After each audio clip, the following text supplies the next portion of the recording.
पंढरपूर तालुक्यातील गादेगाव येथील 24 वर्षीय युवा शेतकऱ्याचा शेतातील पाण्याची मोटार सुरू करताना विजेचा शॉक लागून दुर्दैवी मृत्यू झाला. गणेश शेंडगे असे मृताचे नाव असून या घटनेने गादेगाव परिसरात हळहळ व्यक्त होत आहे. रविवार 23 ऑगस्ट रोजी सकाळी सुमारे 6 वाजण्याच्या सुमारास ही घटना घडली. गणेश शेंडगे यांची पळशी येथे शेती असून पिकांना पाणी देण्यासाठी ते मोटर सुरू करण्यासाठी गेले होते.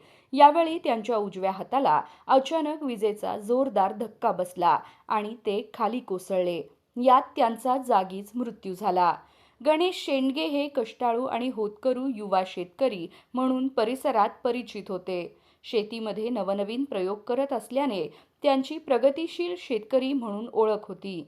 काही दिवसांपूर्वी पंढरपूर तालुक्यातील आंबे येथेही शेतीला पाणी देताना शेतकरी दाम्पत्याचा विजेचा शॉक लागून मृत्यू झाला होता. या घटनेची माहिती गादेगावात समजताच संपूर्ण गावावर शोककळा पसरली.